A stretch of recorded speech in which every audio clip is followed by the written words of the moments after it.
WWE wrestlers பண்ணக்கூடிய ரொம்ப ஐகானிக்கான செய்கைகளை பற்றி யோசிக்கும் போது நம்ம எல்லாருக்குமே டேனியல் பிரையன் பண்ணக்கூடிய எஸ் மூமெண்ட், அதே மாதிரி நம்ம ஸ்டோன் கோல்டு ஸ்டீவாஸ்டின் 2 பியர் டப்பாவை எடுத்து ரிங்குக்கு மேலே நின்றுட்டு அடிச்சு உடைக்கிற அந்த ஒரு செய்கைன்னு சொல்லி இந்த மாதிரியான செய்கைகளெல்லாம் ரொம்பவே நம்ம மனசில் ஆழமாக பதிஞ்சிருக்கும். ஆனால் WWEயோட ஒரு சில ரெஸ்லர்ஸ் வந்து பார்த்தீங்கன்னா இன்னொரு ரெஸ்லர் பண்ணக்கூடிய இந்த செய்கைகளை அப்படியே கிண்டல் பண்ணியிருக்காங்க. உதாரணமாக பார்த்தோம் அப்படின்னா சாண்டினோ மெரிலா பேட்டிஸ்டாவோட என்ட்ரன்ஸை பயங்கரமா கிண்டல் பண்ணது. அதே மாதிரி நம்ம டெட்டி பியாஸும் கோடி ரோட்ஸும் நம்ம ராண்டி ஓட்டன் அவரோட கையை விரிச்சு பண்ணக்கூடிய அந்த செய்கையை பயங்கரமா கிண்டல் பண்ணியிருப்பாங்க. அதே மாதிரி நம்ம ராப் வேண்டாம் பார்த்தீங்கன்னா நம்ம ட்ரிபிள் ஹெச் பண்ணக்கூடிய அந்த தண்ணியை வாயிலிருந்து கொப்பளிச்சு துப்பக்கூடிய அந்த செய்கையை வந்து பார்த்தீங்கன்னா கிண்டல் பண்ணியிருப்பாரு. ஸோ இன்னைக்கு நம்ம இந்த வீடியோவில் சக ரெஸ்லரோட அந்த ஐகானிக்கான செய்கையை காப்பி பண்ணி சக ரெஸ்லரை வேற லெவலில் கிண்டல் பண்ணின 10 ரெஸ்லர்ஸை பற்றி தான் பார்க்க போகிறோம். ஸோ இந்த வீடியோ ரொம்பவே ஃபன்னாகவும் ரொம்பவே இன்ட்ரெஸ்டிங்காகவும் ரொம்பவே சுவாரஸ்யமாகவும் இருக்கும். ஸோ ஸ்கிப் பண்ணாமல் வீடியோவை ஃபுல்லாக பார்த்து என்ஜாய் பண்ணுங்க. நீங்கள் இப்போ தான் ஃபர்ஸ்ட் டைம் நம்ம சேனலுக்கு வந்திருந்தீங்க அப்படின்னா மறக்காமல் அந்த சப்ஸ்கிரைப் பட்டனை கிளிக் பண்ணிட்டு அந்த பெல் ஐக்கானையும் கிளிக் பண்ணிட்டு அந்த நோட்டிஃபிகேஷன்ஸையும் ஆளில் போட்டு வச்சுக்கோங்க. WWEயோட பிஜி ஈரால நடந்ததுலேயே எல்லாருக்கும் அதிகமாக ஞாபகம் இருக்கக்கூடிய ஒரு சூப்பரான ஸ்டோரி லைன் அப்படின்னா அது த அத்தாரிட்டி டீமுக்கும் நம்ம டேனியல் பிரையனுக்கும் நடுவில் நடந்த ஸ்டோரி லைன் தான். 2013 வருஷம் நடந்த சம்மர் ஸ்லாம் பெப்பர் வியூல இந்த ஸ்டோரி லைனை WWE ஆரம்பிச்சாங்க. அன்னைக்கு மேட்சோட ரெஃபரியா இருந்த நம்ம ட்ரிபிள் ஹெச் கெட்டவரா மாதிரி டேனியல் பிரையனை அட்டாக் பண்ணியிருப்பாரு. அதுக்கப்புறமா எப்போ எல்லாம் டேனியல் பிரையன் WWE சாம்பியன்ஷிப்பை வின் பண்ணலான்னு ட்ரை பண்ணுவாரோ அப்போ எல்லாம் பார்த்தீங்கன்னா இந்த ட்ரிபிள் ஹெச்சும் அவரோட அத்தாரிட்டி டீமும் நம்ம டேனியல் பிரையனை தடுத்துக்கிட்டே இருப்பாங்க. ஃபைனலா ரெசல்மேனியா 30ல டேனியல் பிரையன் எல்லா தடைகளையும் தாண்டி அந்த WWEயோட பெரிய வேர்ல்டு ஹெவிவெயிட் சாம்பியன்ஷிப்பை வின் பண்றது தான் இந்த ஸ்டோரி லைனோட எண்டிங்கா இருந்துச்சு. ஆனா நம்ம டேனியல் பிரையன் எல்லா தடைகளையும் தாண்டி சாம்பியன்ஷிப்பை வின் பண்ணதுக்கு அப்புறமா அவரோட கழுத்துல ஏற்பட்ட ரொம்ப மோசமான இன்ஜுரினால டேனியல் பிரையன் அவரோட டைட்டில்ஸை ரீலிங்க்வெஸ்ட் பண்ணிட்டு WWE இருந்து ரிட்டையர்ட் ஆகியிருப்பாரு. ஸோ டேனியல் பிரையன் WWE இருந்து போனதுக்கு அப்புறமா நம்ம வில்லாதி வில்லியான ஸ்டெஃபனி மெக்மேன் என்ன பண்ணுவாங்க அப்படின்னா ஒவ்வொரு ராய் எபிசோட்லையும் டேனியல் பிரையன் போடுற மாதிரியான டிஷர்ட்ஸை போட்டுட்டு டேனியல் பிரையனோட அந்த எஸ் மூவ்மெண்ட்டை பயங்கரமா கலாச்சி டேனியல் பிரையன் பண்ற மாதிரியே இவங்க வந்து எஸ் எஸ் எஸ்னு கத்திக்கிட்டு வருவாங்க. இது மூலமா அந்த டைம்ல ஸ்டெஃபனி மெக்மேன் ஆல்ரெடி இருந்ததை விட பயங்கரமான வில்லியா ரசிகர்கள் மத்தியில தெரிஞ்சாங்க. இதுக்கப்புறமா தன்னோட கணவனை கலாச்சதுனால கடுப்பான நம்ம டேனியல் பிரையனோட ஒய்ஃபான பிரீபெல்லா வந்து பாத்தீங்கன்னா ஸ்டெஃபனி மெக்மேன் அட்டாக் பண்ண அப்புறமா இவங்க 2 பேருக்கும் அந்த வருஷத்தோட சம்மர் ஸ்லாம்ல ஒரு மேட்ச் நடந்து இந்த ஸ்டோரி லைனும் அதோட முடிவுக்கு வந்துச்சு. WWE இதுவரைக்கும் நடந்த ரெசல்மேனியாஸ்லயே ரொம்ப மோசமான மேட்சஸை வச்சிருந்த ஒரு ரெசல்மேனியா அப்படின்னா அது ரெசல்மேனியா 27 தான். ரெசல்மேனியா 27ல குறிப்பிட்ட 1-2 மேட்சஸை தவிர மீதி எல்லா மேட்சஸுமே படுமொக்கையா தான் இருந்திருக்கு. ஆனா இந்த ரெசல்மேனியால நடந்ததுலயே ஒரு பெஸ்ட் மேட்ச் அப்படின்னா அது அண்டர்டேக்கருக்கும் ட்ரிபிள் ஹெச்சுக்கும் நடந்த மேட்ச் தான். ஸோ இது வந்து பாத்தீங்கன்னா இவங்களோட WrestleMania part 2 match. Already WrestleMania 17ல இவங்க 2 பேரும் ரெசல் பண்ணியிருந்தாங்க. அதுக்கப்புறமா ரெசல்மேனியா 28லயும் இவங்க 2 பேரும் ஒரு பயங்கரமான ஹெல் இன் எ செல் மேட்ச்ல ரெசல் பண்ணாங்க. சோ இந்த குறிப்பிட்ட ரெசல்மேனியா 27 மேட்ச்ல வந்து பாத்தீங்கன்னா அண்டர்டேக்கர் பயங்கரமான அடிகளை வாங்கியிருப்பாரு. மேட்ச்ல அண்டர்டேக்கர் வெந்த புண்ணுல வேலை பாய்ச்சுற மாதிரி நம்ம ட்ரிபிள் ஹெச் என்ன பண்ணிருப்பாரு அப்படின்னா அண்டர்டேக்கர் பண்ணக்கூடிய அந்த கழுத்துல கைய வச்சு நீ செத்தடா. WWEல கேனுக்கு அப்புறமா அண்டர்டேக்கரோட பினிஷரா அண்டர்டேக்கருக்கே போட்ட ஒரு ரெஸ்லர் அப்படின்னா அது ட்ரிபிள் ஹெச் மட்டும்தான். அதே மாதிரி கேனுக்கு அப்புறமா அண்டர்டேக்கரோட அந்த செய்கையை வச்சு அண்டர்டேக்கரை கலாச்சதும் பாத்தீங்கன்னா ட்ரிபிள் ஹெச் தான். 2011ல பைப் பாம் ப்ரோமோல பேசினதுக்கு அப்புறமா சிஎம் பங்க் ரெஸ்லிங் வட்டாரங்கள்ல வேற லெவல்ல பாப்புலர் ஆயிட்டாரு. எல்லா ரெஸ்லிங் கம்பெனியுமே சிஎம் பங்க் கிடைக்க மாட்டாருன்னு ஏங்கிட்டு இருந்தாங்க.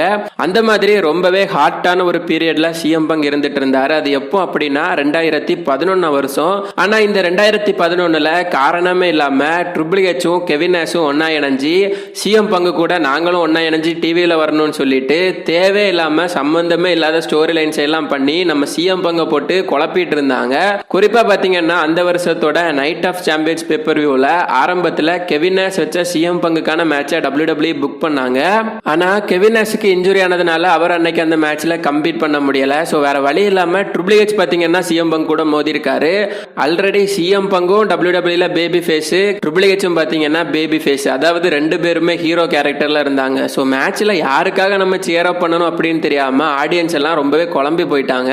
ஸோ இந்த மேட்சுக்கு முன்னாடி நடந்த ஒரு ப்ரோமோல பாத்தீங்கன்னா ஆல்ரெடி ரொம்பவே கடுப்பா இருந்த நம்ம சிஎம் பங்க் என்ன பண்ணிருப்பாருன்னா மைக்கை வச்சு ட்ரிபிள் ஹெச்சோட தலையில அடிச்சு ட்ரிபிள் ஹெச்சை நாக் அவுட் பண்ணிட்டு அதுக்கப்புறமா ட்ரிபிள் ஹெச் பண்ணக்கூடிய அந்த சக்கிட் அப்படிங்கிற செய்கையை பண்ணி ட்ரிபிள் ஹெச்சை வேற லெவல்ல அன்னைக்கு கலாச்சி விட்டுருப்பாரு.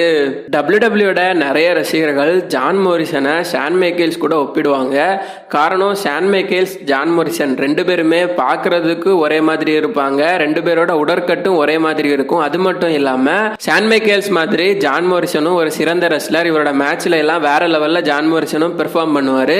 WWE 2007ல டிஎக்ஸ் டீமுக்கும் நம்ம ஜான் மோரிசன் மிஸ் டீமுக்கும் வந்து பாத்தீங்கன்னா ஒரு பயங்கரமான ஸ்டோரி லைனா நடத்திட்டு இருந்தாங்க. இந்த டைம்ல நடந்த ஒரு மேட்ச்ல நம்ம ஜான் மோரிசன் பாத்தீங்கன்னா எப்படி நம்ம ஷான் மைக்கேல் அவரோட பினிஷரை போடுறதுக்கு முன்னாடி ஸ்டேஜ்ல காலை வச்சு தட்டுவாரோ அதே மாதிரி தட்டிட்டு அதுக்கப்புறமா ட்ரிபிள் ஹெச்சுக்கு ஒரு பிக்சர் பெர்ஃபெக்டான வேற லெவல் ஸ்விட்சின் மியூசிக்க போட்டிருப்பாரு.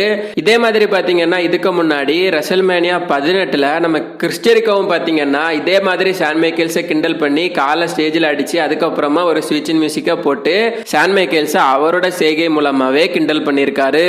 டபிள்யூடபிள்யூல இருந்ததுலயே R-Truthக்கு அப்புறமா ரொம்ப சக்சஸ்ஃபுல்லான ஒரு கமீடியன் அப்படின்னா அது கண்டிப்பா சாண்டினோ மெரிலா தான். ஸோ சாண்டினோ மெரிலாவை பொறுத்த வரைக்கும் இவர் டபிள்யூடபிள்யூல 2005 நினைக்கிறேன் அந்த டைம்ல இருந்துட்டு இருக்காரு. அது மட்டும் இல்லாம இவரோட கரியர்ல 2 தடவை இன்டர் கான்டினென்டல் சாம்பியனா கூட இருந்த ரெஸ்லர் இவரு. ஸோ சாண்டினோ மெரிலா வந்து பாத்தீங்கன்னா ஒரு தடவை பேட்டிஸ்டாவோட செய்கையை பண்ணி பேட்டிஸ்டாவை வேற லெவல்ல கலாச்சிருப்பாரு. ஸோ நம்ம எல்லாருக்குமே தெரியும் பேட்டிஸ்டா அவரோட என்ட்ரன்ஸ்ல கன்னை வச்சு ஷூட் பண்ற மாதிரியான ஒரு செய்கையை பண்ணிட்டு வருவாரு. இதை வந்து பாத்தீங்கன்னா அப்படியே பயங்கரமா பங்கமா சாண்டினோ அவங்களோட 2 காலையும் ஸ்பிளிட் பண்ணி ஸ்டேஜோட ஓரத்துல உட்கார்ந்துட்டு தான் அதுக்கப்புறமா ரிங்குக்குள்ள வருவாங்க. ஸோ நம்ம பெத்ஃபானிக்ஸும் நம்ம சாண்டினோ மெரிலாவும் வந்து பாத்தீங்கன்னா அதை சிரிச்சு சமாளிச்சுட்டு போயிருப்பாரு. 2003ல WWE சாம்பியனா இருந்த நம்ம பிராக் லெஸ்னர் அவரோட WWE சாம்பியன்ஷிப்பை ஸ்மாக் டவுனுக்கு எடுத்துட்டு போயிருவாரு. ஸோ WWE சாம்பியன்ஷிப் ஸ்மாக் டவுனுக்கு போயிரும். ஸோ ராவுக்கு வந்து பாத்தீங்கன்னா இந்த டைம்ல எந்த சாம்பியன்ஷிப்பும் இருக்காது. ஸோ அந்த டைம்ல ராவோட ஜெனரல் மேனேஜரா இருந்த WCWோட பழைய மேனேஜரான எரிக் பிஷாப் என்ன பண்ணுவார் அப்படின்னா ஒரு வேர்ல்டு ஹெவி சாம்பியன்ஷிப்பை கொண்டு வந்து அதை ட்ரிபிள் ஹெச்சுக்கு அவார்ட் பண்ணிருப்பாரு. ஸோ அவர் வேர்ல்டு ஹெவி சாம்பியன்ஷிப்பை ஒரு மேட்ச் மூலமா ட்ரிபிள் ஹெச் கொடுத்திருந்தா கூட எல்லாரும் அதை ஏத்திருப்பாங்க. ஆனா அவர் பாத்தீங்கன்னா ஃப்ரீயாட்டு ஒரு அவார்டை கொடுக்குற மாதிரி அதை அன்னைக்கு ட்ரிபிள் ஹெச்சுக்கு கொடுத்து ட்ரிபிள் ஹெச்சா புதிய வேர்ல்டு சாம்பியனை அனௌன்ஸ் பண்ணிடுவாங்க. இது பாத்தீங்கன்னா அந்த டைம்ல ரசிகர்களுக்கு வேற லெவல் கடுப்பா இருந்துச்சு. So triple H world champion ஆனதுக்கு அப்புறமா அவரோட ஃபர்ஸ்ட் வேர்ல்டு டைட்டில் டிஃபெண்ட் யாரு கூட இருந்துச்சு அப்படின்னா நம்ம ராப் வேண்டாம் RVD கூட தான் இருந்துச்சு. ஸோ அந்த டைம்ல RVDக்கு வந்து ஜான்சினாவுக்கு ஈக்குவலா எக்கச்சக்கமான ரசிகர்கள் இருந்தாங்க. ஸோ இவங்க 2 பேருக்கும் ஃபேமஸான ஜட்ஜ்மெண்ட் டே பேப்பர்வியூல தான் மேட்ச் நடந்துச்சு. இதே ஜட்ஜ்மெண்ட் டே பேப்பர்வியூல தான் அண்டர்டேக்கரும் பிராக் லெஸ்னரும் முதல் தடவையா ரெஸ்ல் பண்ணியிருந்தாங்க. என்னதான் இந்த மேட்ச்ல நம்ம ராப் வேண்டாம் தோத்து போயிருந்தாலும் மேட்ச் ஆரம்பிக்கமெண்ட் ஒன்று பாத்தீங்கன்னா உண்மையிலேயே வேற லெவல்ல இருந்திருக்கு. அடுத்ததா பாத்தீங்கன்னா டெட் டிபியாசியும் கோடி ரோட்ஸும் நம்ம ராண்டி ஓட்டனை இதே மாதிரி கலாச்சிருப்பாங்க. ஸோ அந்த டைம்ல வந்து பாத்தீங்கன்னா WWE டெட் டிபியாசியை ராண்டி ஓட்டன் அளவுக்கு பெரிய ஆளா மாத்தணும்னு ஆசைப்பட்டாங்க. ஆனா டெட் டிபியாசி ரசிகர்கள் கூட கனெக்ட் ஆகுறதுல சொதப்புனதுனால WWE டெட் டிபியாசியை வந்து போட்டுத்தள்ள முயற்சி பண்ணிட்டாங்க. போட்டுத்தள்ள அப்படின்னா அவரை ரொம்பவே டவுனா கொண்டு போயிட்டாங்க. ஸோ அந்த டைம்ல நடந்த ஒரு மேட்ச்ல தான் கோடியும் டெட் டிபியாஸும் இந்த மாதிரியான ராண்டி ஓட்டனோட கையை விரிக்கிற செய்கையை யூஸ் பண்ணி ராண்டியை கலாச்சிருப்பாங்க. அதே மாதிரி WWEோட first ever women's Royal Rumble பேப்பர் வியூல 30வது ஆளா என்டர் ஆன நம்ம ட்ரிஸ்ட்ராட்டஸ் வந்து பாத்தீங்கன்னா சாஷா பேக்ஸ் பண்ற மாதிரியே ஒரு செய்கையை பண்ணி இந்த செய்கையும் இதே செய்கை தான் இதை பண்ணி வந்து பாத்தீங்கன்னா சாஷா பேங்க்ஸை வேற லெவல்ல கலாச்சிருப்பாங்க.